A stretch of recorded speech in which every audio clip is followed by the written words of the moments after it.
Study IQ IAS, अब तैयारी हुई अफोर्डेबल। दोस्तों, आपने वो कहावत तो ज़रूर सुनी होगी कि जिसकी लाठी उसकी भैंस। लेकिन जब हम बात करते हैं लोकतंत्र की यानी डेमोक्रेसी की, तो वहां पर ये कहावत बन जाती है जिसकी जनसंख्या उसी की लाठी और उसी की भैंस। अब इसको अगर हम अपने कंट्री में अप्लाई करें तो अगर किसी रीजन से ऐसा हो कि कुछ नंबर ऑफ स्टेट्स की पॉपुलेशन धीरे धीरे कम हो रही है and there is another group of states जहां पर पॉपुलेशन इंक्रीज हो रही है, तो वहां उनकी representation in Lok Sabha of the parliament कहीं ना कहीं लॉपसाइडेड हो सकती है। जिन स्टेट्स में पॉपुलेशन कम है उनकी रिप्रेजेंटेशन कम हो सकती है, जिनसे उनकी आवाज़ जो है अलग अलग मुद्दों को लेकर वो भी दब सकती है, which can lead to insecurity. और इसी वजह से हमारे सामने कुछ ऐसे मुद्दे आ रहे हैं जहां पर साउथ इंडिया के हमारे कुछ दिग्गज नेता ये टिप्पणी कर रहे हैं कि लोगों को ज़्यादा बच्चे पैदा करने चाहिए।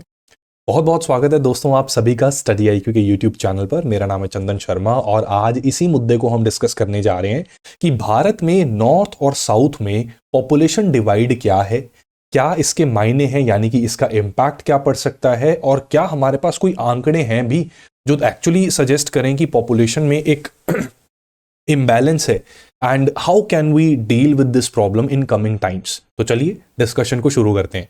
देखो दोस्तों, ये पूरा का पूरा मामला जो है it can be traced back to the year 1970s। 1970 के दशक में हम इन सारी चीज़ों को ट्रेस बैक कर सकते हैं। ये वो टाइम था जब ग्रीन रेवोल्यूशन इतना ज़्यादा अपना असर नहीं दिखा पा रही थी। अभी बेसिकली ग्रीन रेवोल्यूशन के बेनिफिट्स हमें मिलने थे और अपने फूड के लिए भी हम दूसरे कंट्री के इंपोर्ट्स पर डिपेंडेंट रहते थे। ऐसे में बढ़ती जनसंख्या को लेकर ज़्यादातर कंट्रीज भारत के बारे में ये कहते थे कि 30 सालों के अंदर अंदर तो इनकी इतनी जनसंख्या बढ़ जाएगी कि यहाँ लोगों के पास खाने को खाना तक नहीं होगा। कॉन्सिक्वेंटली हमारी सरकार ने पॉपुलेशन को कंट्रोल करने के लिए कई सारे मेजर्स अडॉप्ट किए। इनमें से कुछ मेजर्स सराहनीय थे तो कुछ मेजर्स जैसे कि नसबंदी वाला पूरा का पूरा एपिसोड स्पेशली ड्यूरिंग इमरजेंसी वो काफ़ी ज़्यादा एक कॉन्ट्रोवर्शियल मुद्दा भी बना। कॉन्सिक्वेंटली इसी के अंदर इन मेजर्स के चलते ही 1976 में केंद्र सरकार ने लोकसभा में स्टेट्स की रिप्रेजेंटेशन को लेकर कुछ फेरबदल किए। हमारे संविधान के आर्टिकल 81 में स्टेट्स को लोकसभा में कितनी सीट्स दी जाएंगी उसका एक क्राइटेरिया मेंशन किया गया है, जिसको अगर हम ब्रॉडली देखें तो जिस स्टेट में जितनी ज्यादा पॉपुलेशन है लोकसभा में उसकी उतनी ज्यादा सीट्स होंगी। अब इसमें देखा यह गया कि 1970s आते आते भी साउथ इंडियन स्टेट्स अपनी पॉपुलेशन को कंट्रोल करने के लिए इफेक्टिव मेजर्स ले रही थी, लेकिन नॉर्थ इंडियन स्टेट्स इसमें पीछे रह रही थी।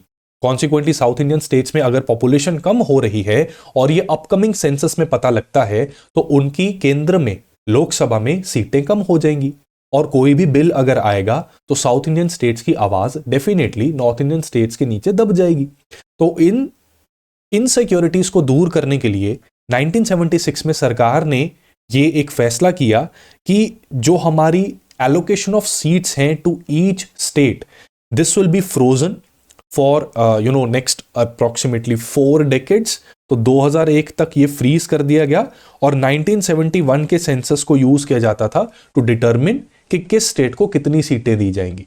2001 की जब बारी आई तो 2002 में दोबारा हमने इस मुद्दे को देखा और हमने इसको फर्दर एक्सटेंड कर दिया। 2002 में हमारे संविधान की 84th अमेंडमेंट हुई।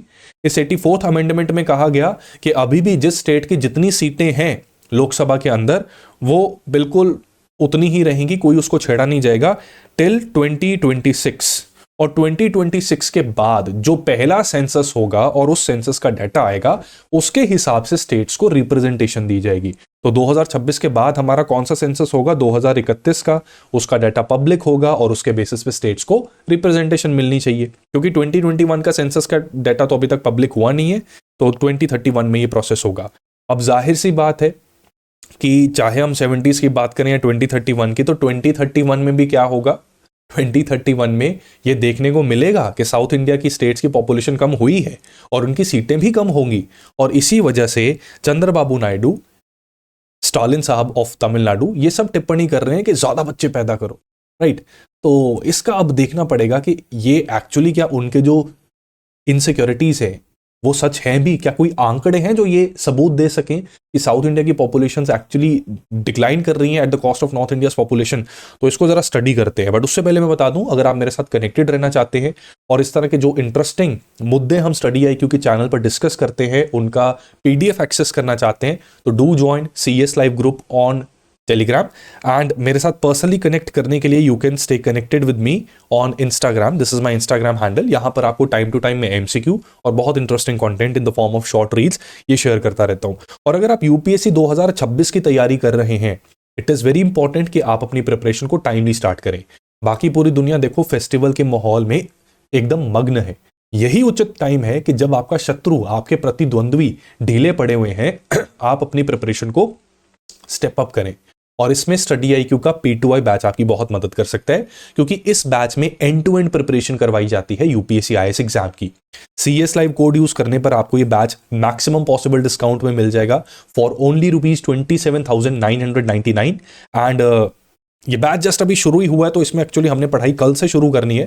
तो आज अगर आप एनरोल करते हैं तो बिना आउट ऑफ प्लेस फील किए कल आप पहली क्लास के साथ कनेक्टेड रह के पौड़ी पौड़ी चढ़ दे जाएंगे और जय माता दी कर दे जाएंगे। ठीक है, तो आपका सिलेबस काफी अच्छे से कंप्लीट होता रहेगा। राइट, इसमें सेट ऑफ 18 बुक्स भी आपको मिलेगा, लाइव क्लासेस रहेंगी with doubt clearance as well. And class के बाद अगर कोई डाउट आता है तो उसके लिए एक डेडिकेटेड मेंटर आपके साथ एलोकेट होगा, जिसके साथ कॉल मैसेज या व्हाट्सएप पर कोऑर्डिनेट करके आप अपने किसी भी तरह के डाउट को, time management, book selection, what to read, what not to read, what to do, what not to do, उसको लेकर गाइडेंस ले सकते हैं। हैंड रिटन नोट्स हम फैकल्टी मेंबर्स ही आपको प्रोवाइड करेंगे after the class. And crux PDF भी हम देंगे आपको फॉर फर्दर रीडिंग, ताकि क्लास में सीखी गई बातों को फर्दर थोड़ा रीड करके आप अपने एग्जाम के लिए प्रिपेयर हो सकें। प्रीलिम्स और मेंस के लिए डेडिकेटेड क्रैश कोर्स रहेगा, और मेंस में अगर आपका प्रीलिम्स क्लियर होता है तो मेंस के लिए आप दिल्ली में हमारे साथ, हमारे कैंपस में रहकर प्रिपरेशन कर सकते हैं, जहां पे आपका रहना, खाना पीना, library, everything, the cost will be borne by study IQ।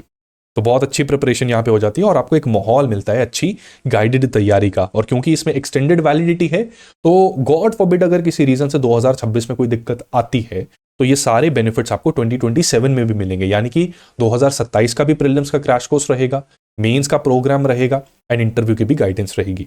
अब वापस मुद्दे पे आते हैं दोस्तों। तो इसमें सबसे पहले तो ये देखें कि क्या कोई आंकड़ा है हमारे पास, क्योंकि 2021 के सेंसस का डाटा तो आया नहीं है। ठीक है, पब्लिक डोमेन में वो नहीं है। तो क्या कोई डाटा है जो बता सके कि हाँ साउथ की पॉपुलेशन डिक्लाइन हो रही है? तो दोस्तों 2020 में एक टेक्निकल ग्रुप बना था under ministry of health and family welfare. इसने भारत की जनसंख्या के अलग अलग पहलुओं के ऊपर जांच पड़ताल की, जिसके चलते इन्होंने ये पाया कि जो साउथ इंडिया की स्टेट्स हैं जैसे कि आंध्र प्रदेश एंड तमिलनाडु, इधर लो फर्टिलिटी रेट्स मौजूद हैं और एजिंग पॉपुलेशन इनकी बढ़ती जा रही है। यानी कि वो लोग जो 60 को क्रॉस कर रहे हैं, 60 साल को क्रॉस कर रहे हैं, उनकी पॉपुलेशन बढ़ रही है as a proportion of total population.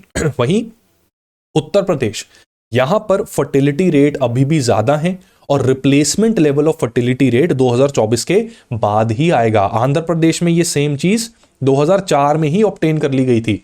Replacement fertility rates मतलब 2.1 चिल्ड्रन पर child bearing age of a women, मतलब एक महिला जो है वो अपनी पूरी चाइल्ड बेयरिंग एज में 2.1 चिल्ड्रन ही कैरी कर सकती है। ठीक है, दिस इज अप्रोक्सीमेटली 2.1 का मार्जिन इसलिए दिया जाता है क्योंकि अक्सर, गॉड फॉरबिड, बट अक्सर ऐसा होता है कि कोई एक बच्चा आगे अपना जीवन काल पूरा नहीं कर पाता। ठीक है, तो उस मार्जिन को टेकन टू अकाउंट करने के लिए 2.1 का एक फैक्टर ऐड कर दिया जाता है। तो आंध्र प्रदेश, तमिलनाडु, इन्होंने रिप्लेसमेंट लेवल्स अटेन करने शुरू कर दिए हैं, जबकि नॉर्थ इंडियन स्टेट्स जैसे उत्तर प्रदेश ये 2024 के बाद ही अटेन करेंगे। अब इसका नतीजा ये निकल रहा है कि 2011 से लेकर 2036 तक हमारी जनसंख्या में 31 करोड़ का इजाफा हुआ है, जिसमें से 19% इंक्रीज अकेले उत्तर प्रदेश से हुआ है और 17 करोड़ इंक्रीज जो है वो ज्यादातर नॉर्थ इंडियन स्टेट्स में है।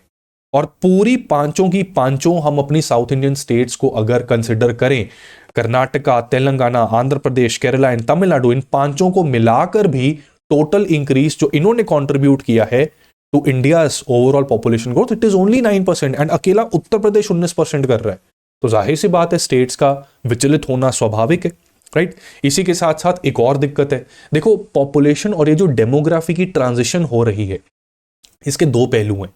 एक तो लोकसभा में आपकी representation, which is very important for the legislation of different acts, bills and other discussions. And on the second hand, मतलब on the other hand, not second hand, on the other hand, इसमें यह भी एक मुद्दा आता है कि आपके रीजन में, आपकी स्टेट में प्रोडक्टिव काम करने वाली पॉपुलेशन की संख्या कम है, तो इकोनॉमिक ग्रोथ करनी मुश्किल है, इकोनॉमिक ग्रोथ करनी यहां पर डिफिकल्ट हो जाती है, राइट। जैसे कि एग्जांपल लेते हैं, 2011 में भारत की जो 60 ईयर्स से ऊपर की पॉपुलेशन थी, इट वाज ओनली 10 करोड़। ये नंबर 23 करोड़ बन जाएगा इन 2036, ठीक है। और 2036 तक हमारे पूरे देश की जो पॉपुलेशन होगी, इट इज एस्टिमेटेड कि 150 करोड़ से या 160 करोड़ तक ये पहुंच सकती है। इसमें से 15% पॉपुलेशन विल बी अबव 60। पूरे भारत के अगर हम लें तो 15% population will be above 60। Uttar Pradesh में this number will only B approximately 12%, while in Kerala, states like Kerala, this number is going to be 23%।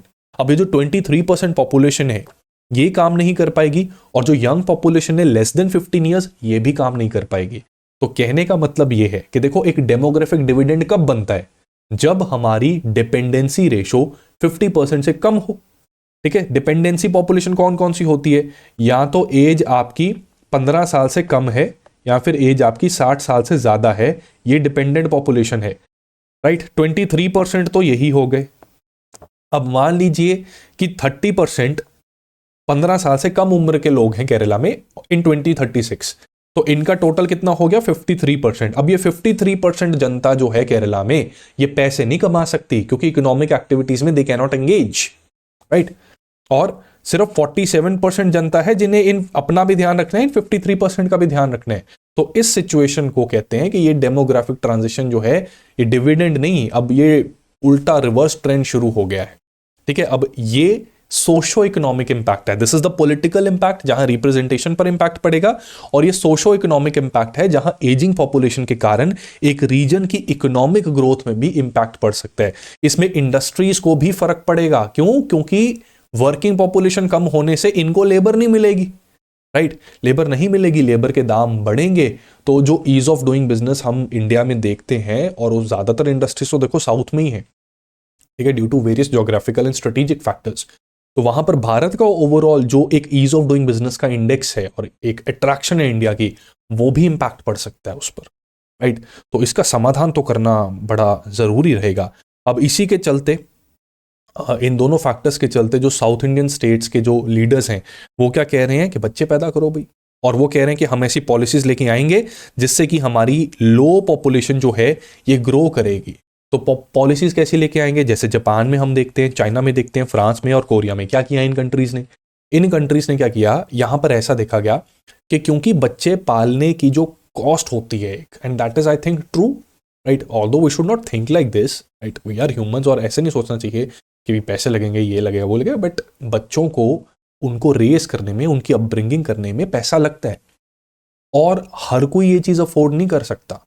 तो सरकार ने इन कंट्रीज में कहा कि आप बच्चे पैदा करो, पाल हम लेंगे, ठीक है। ये वही जो पेरेंट्स की भी बातें रहती है कि बेबीज आप प्रोड्यूस कर लो, उनकी देखरेख हम कर लेंगे। तो उन्होंने कहा कि हम एजुकेशन फ्री करवा देंगे, हेल्थ केयर में आपको सब्सिडी दिलवा देंगे, पैटर्निटी लीव आपको चाहिए तो भाई बच्चे पैदा करो, पैटर्निटी लीव लो धनाधन, 3 बच्चे तक पैटर्निटी लीव लेते रहो, राइट। तो इस तरह की फैसिलिटीज, इस तरह के प्रोग्राम्स, इस तरह की सब्सिडीज, जहां पर cost of raising a child becomes quite affordable and easy, तो वहां पर एक्चुअली पीपल स्टार्ट प्रोड्यूसिंग मोर बेबीज। लेकिन इन पॉलिसीज का ना इन कंट्रीज में इतना फायदा नहीं देखने को मिला गया।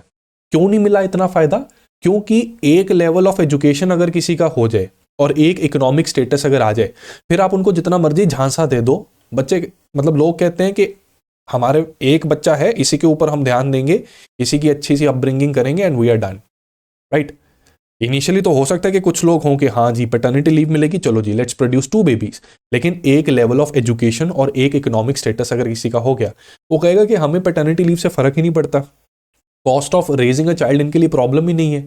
तो ये है कि कन्वीनियंस की बात है कि एक बच्चे के ऊपर ध्यान देना आसान है, उसकी अपब्रिंगिंग करनी आसान है, चलो 2 बच्चों की अपब्रिंगिंग करनी आसान है, तो that is it, that is what we want. तो ज्यादातर कंट्रीज में देखा गया कि ये जो प्रो नेटलिस्ट पॉलिसीज होती है, प्रो नेटलिस्ट मतलब दोज पॉलिसीज जो बच्चा पैदा करने को प्रमोट करती हैं, वो इतनी ज्यादा कामयाब हुई नहीं। पर साउथ इंडियन स्टेट के लीडर्स एक्चुअली कह रहे हैं कि we will bring these policies जिससे कि हमारी dwindling population in south Indian states ये इंप्रूव हो सके, right. But time will tell, बाकी कंट्रीज में तो ये कामयाब नहीं हुई इतनी, भारत में हो पाती है कि नहीं ये देखना पड़ेगा, ठीक है। और इसके बहुत रिपरकशंस हैं। ये देखो पॉपुलेशन एक्सप्लोजन का मुद्दा अभी तक रिजॉल्व नहीं हुआ, पॉपुलेशन देखो हमें कंट्रोल तो करनी है, लेकिन ये लॉपसाइडेड पॉपुलेशन ग्रोथ और पॉपुलेशन कंट्रोल जो चल रहा है इसको भी बैलेंस करना जरूरी है। तो ये मेजर्स कि साउथ इंडियन स्टेट्स जिन्होंने इतनी अच्छी परफॉर्मेंस की, कुछ इनसिक्योरिटीज के चलते सारी परफॉर्मेंस और इतने दशकों की मेहनत पर पानी फेर दें, वो चीज़ भी ठीक नहीं है। तो फिर क्या करें? अब इसके ऊपर सोचने की बात है। तो इसका वे फॉरवर्ड विशेषज्ञों का कहना है कि 4 फैक्टर्स हैं जिनके ऊपर हमें काम करना चाहिए। देखो, इनसिक्योरिटीज में सबसे पहले नंबर्स को लेकर इनसिक्योरिटी है कि साउथ इंडिया में अगर number of people living in south India वो कम हो जाता है तो उनकी रिप्रेजेंटेशन कम हो जाएगी। तो इसको ठीक करने के लिए internal migration is the answer. Internal migration मतलब कि साउथ में इंडस्ट्रीज भी हैं, लेबर भी चाहिए, लोग भी चाहिए। तो नए बच्चे प्रोड्यूस करने के बजाय आप बने बनाए बच्चे नॉर्थ इंडिया से माइग्रेट करवा लो ना यहाँ पे, ठीक है। ये एक्चुअली मेरी बात आपको थोड़ी सी फनी लग सकती है, बट एक्चुअली यहां पर अगर लोग 3 या 4 बेबीज प्रोड्यूस करना शुरू हो गए, it is going to be difficult for them. और अगर स्टेट सब्सिडी देगी भी तो स्टेट के ऊपर बर्डन बढ़ेगा उस चीज का, फिर वो दूसरे कामों से ध्यान हटके बच्चे उनको ऊपर फोकस करने में लग जाएगा, ठीक है। तो वो चीज की जगह let the north Indian states work on adding people in bringing their kids, ठीक है। और वहां पर जो एक्स्ट्रा एक वर्कफोर्स है जो काम ढूंढ रही है पर उसको मिल नहीं रहा, और साउथ में काम है पर कोई इंसान नहीं मिल रहा, तो मिसमैच ठीक किया जा सकता है अगर हम इंटरनल माइग्रेशन अलाउ कर दें।